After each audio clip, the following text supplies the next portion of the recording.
10 seconds.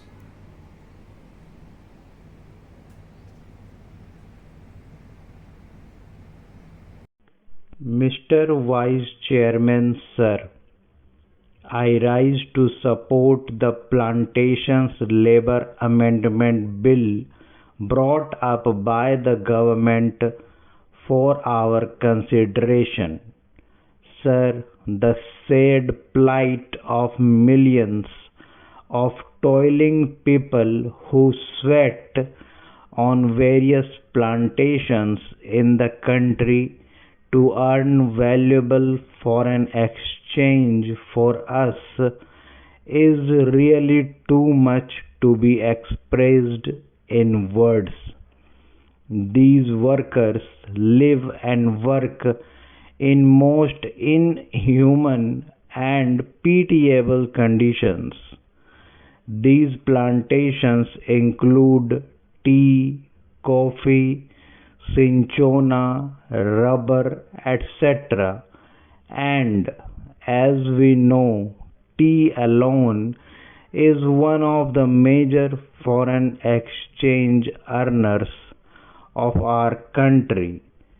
But sir, it is indeed most regrettable that notwithstanding a lapse of 62 years since our independence, these workers who earn crores and crores of rupees by way of foreign exchange have to live in most miserable conditions.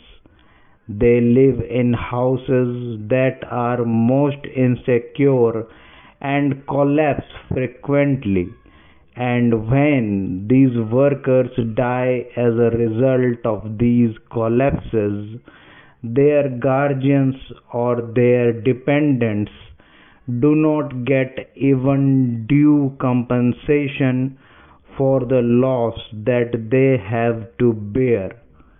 Unhygienic living in distant and far-flung areas, compounded with lack of medical and educational facilities, make their life utterly miserable.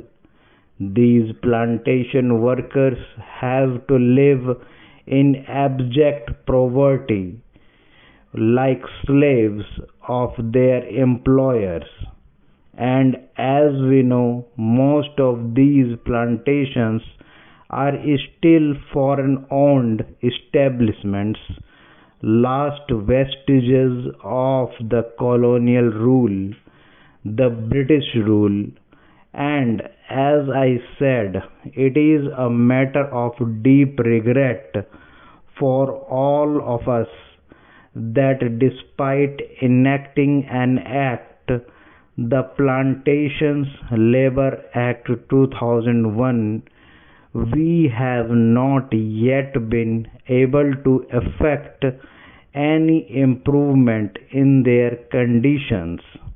I think the employers alone are not responsible for their miserable condition. We are also as much responsible as they are, because although we could enforce the enactment and we could improve their conditions much earlier, we have failed in doing so. Sir, on the 9th May 2003, this House, the Rajya Sabha, decided that a joint committee should be appointed to look into the desired amendment and put up a draft as early as possible for our consideration.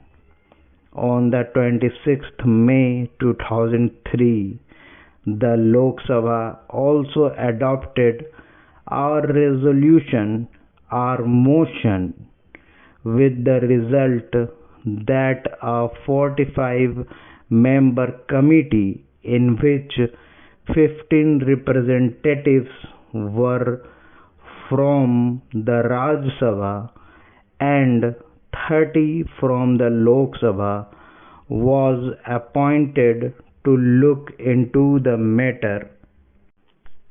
This committee was to submit its report on the first day of the 15th session of the Rajya Sabha, that was in 2003, but this committee had to be granted 3 extensions and the report was ultimately available on the 3rd March 2005.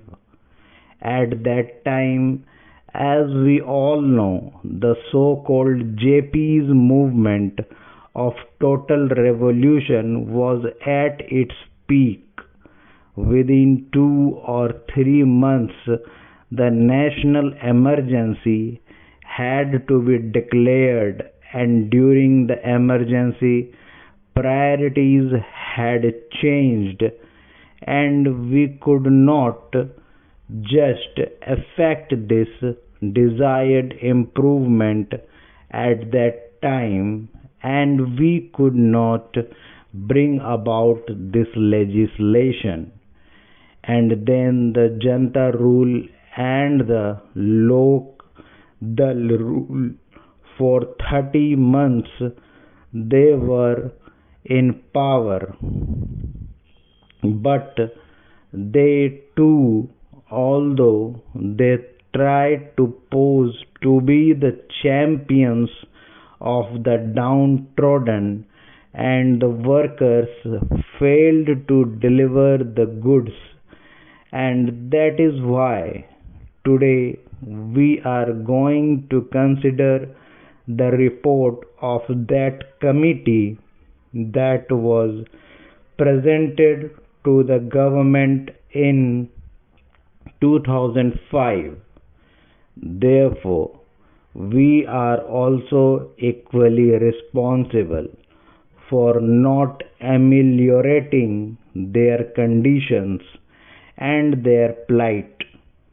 The committee had to consider 120 memoranda giving views and suggestions from various unions and associations, and 59 witnesses appeared before the committee, and that committee itself came to the conclusion that in various areas even the barest minimum facilities such as arrangement for supply of wholesome drinking water, latrines, urinals, provision of qualified doctors had not been provided, though these amenities are a must under the Act.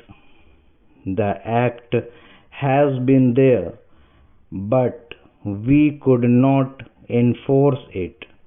We could not implement it only because the employers did not want it.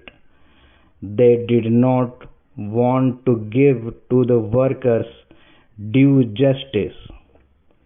Inadequacy of punishments that are awarded under the Act is one of the main impediments standing in the way of implementation of various welfare measures. Courts generally take a lenient view of the offences under the Act, and they let off the employers who are offenders with lighter punishment, which generally amounts to a fine of ₹100. So the committee suggested amendment to section 36 of the Act. An employer is required to provide these workers living accommodation, but generally, in spite of the fact that the government gives loans and subsidies to the employers for construction of houses, progress in regard to these constructions is very poor. As I said earlier, very unhygienic and insecure houses are there where these people have to live. Even compensation to the workers in the event of house collapse is not given.